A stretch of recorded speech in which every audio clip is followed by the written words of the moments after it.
Hello dear students, today is 14th of June and in the series of problem of the day, the problem is written on the screen.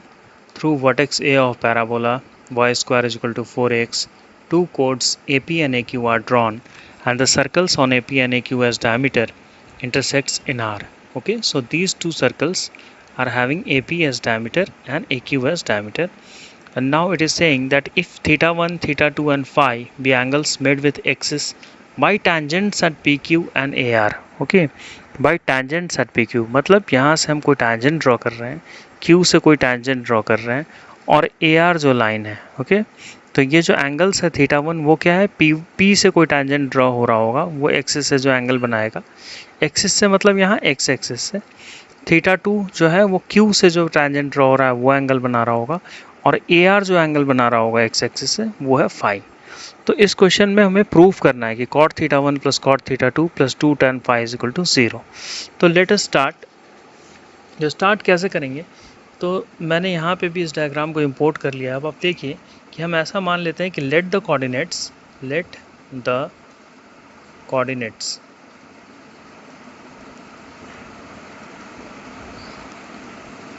Of P, Q and R be x1, y1, x2, y2 and h, k respectively. अब देखिए जो हमारा A point है, ये point क्या होगा, ये point होगा हमारा 0,0. A पॉइंट हमारा क्या है 0,0 क्योंकि वर्टेक्स है. अब यहाँ से अगर मैं एक्स एक्सिस से ऐसे ड्रॉ करता हूँ तो P पॉइंट से जो टैंजेंट होगा, वो बनाएगा थीटा 1, Q पॉइंट से बनाएगा वो थीटा 2 और AR बनाएगा फाई. पूरा डायग्राम यहाँ ड्रॉ करने की ज़रूरत नहीं है. अब देखिए since AP is a diameter, AP is a diameter of a circle, therefore क्या लिख सकते हैं हम लोग कि ये एंगल जो होगा ये कितना होगा 90 डिग्री होगा, because angle in a semi circle is a right angle. Similarly ये एंगल 90 डिग्री होगा. तो यहाँ से हम लोग लिख सकते हैं कि AP square is equal to PR square plus AR square. Okay AP square is nothing but AR square plus PR square. ऐसा मैंने कैसे लिखा, क्योंकि angle in a semi circle is a right angle. तो अब ये अगर मेरे पास आ रहा है तो AP क्या होगा हमारा, AP लेंथ होगा हमारा x1 square plus y1 square. क्यों, क्योंकि इसका कोऑर्डिनेट x1 y1 है, ये 0,0 है. ठीक है, इसका कोऑर्डिनेट हमारे पास दिया हुआ है x1 y1. Q का कोऑर्डिनेट हमारे पास दिया हुआ है x2 y2 और R का कोऑर्डिनेट दिया हुआ हमारे पास hk. तो AP का जो लेंथ हो जाएगा हमारा वो हो जाएगा, AP स्क्वायर का जो लेंथ हो जाएगा वो हो जाएगा x1 square plus y1 square. अब AR स्क्वायर का वैल्यू क्या हम लिख सकते हैं, AR स्क्वायर का वैल्यू लिख सकते हैं हम लोग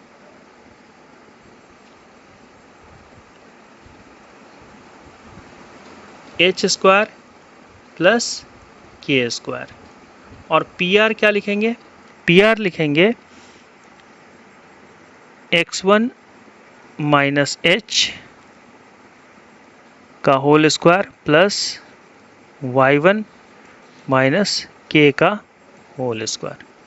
ठीक है, अब अगर इसको सिंप्लीफाई करते हैं तो यह आएगा x1 square plus y1 square is equal to h square plus k square plus x1 square plus h square minus 2x1h plus y1 square plus k square minus 2y1k. अब देखिए अगर इसे हम लोग सिंप्लीफाई करते हैं तो x1 y1 तो कैंसिल हो जाएगा दोनों तरफ से, है ना, x1 y1. और क्या बचा, और बचा h स्क्वायर k स्क्वायर, यहाँ भी बचा h स्क्वायर k स्क्वायर और यहाँ 2x1h 2y1k. तो हम लोग लिख सकते हैं यहाँ से therefore h square plus k square minus hx1 minus yk1 is equal to 0. ये एक पहला कंडीशन निकल के सामने आया. ठीक है, अब सिमिलरली सिमिलरली अगर मैं ए क्यू इज अ डायमीटर है तो ए क्यू में हम लोग लिख सकते हैं ये कंडीशन कि A Q square is equal to A R square plus Q R square. और यहाँ पे अगर मैं वैल्यूज पुट करूँ तो यहाँ से जो निकल के आएगा रिजल्ट मेरे पास वो आएगा h square plus k square minus h x two minus k y two is equal to 0। इसे मैं डायरेक्टली लिख रहा हूँ ताकि क्वेश्चन ज़्यादा लंबा नहीं हो। आपको करना क्या है कि ए क्यू की जगह वो वैल्यू डालना है। ए क्यू का वैल्यू क्या होगा, x two square plus y two square.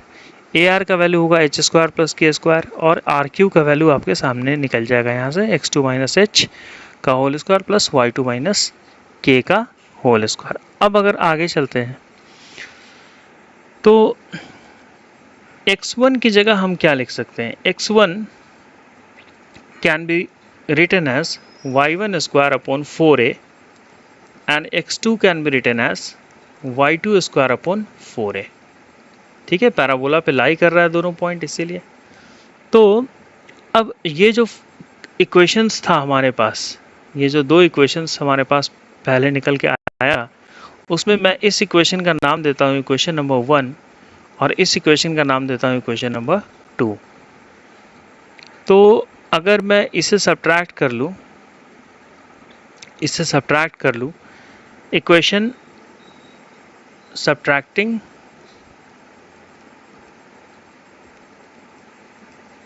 Equation 1 from equation 2,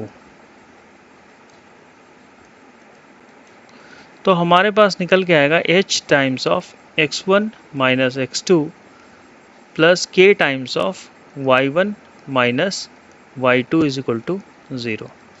अब मैं वैल्यू पुट कर देता हूँ, x1 की जगह इसे और x2 की जगह इसे। तो यहाँ से निकल के आएगा मेरे पास h y1 square minus y2 square upon 4a और plus k times of y1 minus y2 is equal to 0। यहाँ से y1 माइनस y2 को हटा देंगे तो निकल के आएगा h y1 plus y2 upon 4a plus k is equal to 0। अब इसे मैं थोड़ा मैनिपुलेट अगर करूँ, ट्वाइस से मल्टीप्लाई कर दूँ, तो ये आ जाएगा h y1 upon 2a plus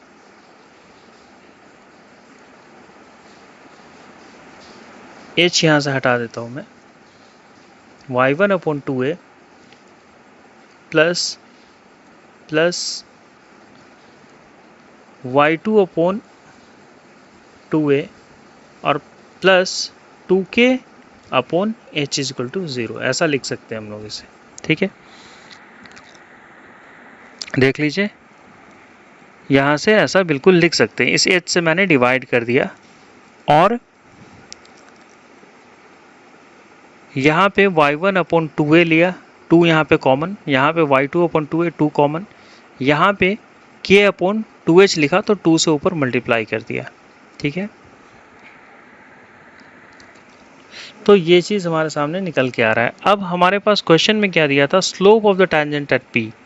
slope of tangent किसी भी पॉइंट पे पैराबोला जो होता है हमारे पास एट p, तो किसी भी पॉइंट पे जो कर्व है हमारा y square is equal to 4ax, उस पे जो स्लोप लिखते हैं वो कैसे लिखते हैं, 2a अपॉन वाई जो कोऑर्डिनेट होगा। तो यहाँ पे y1 है तो यहाँ हम लिखेंगे 2a अपॉन y1। अब ये जो स्लोप आएगा ये किसके इक्वल होगा, tan θ1 के, क्योंकि दिया हुआ है हमारे पास क्वेश्चन में। Similarly slope of tangent at Q, तो ये आएगा 2a upon y2 and that is equal to tan θ2। और स्लोप ऑफ लाइन AR,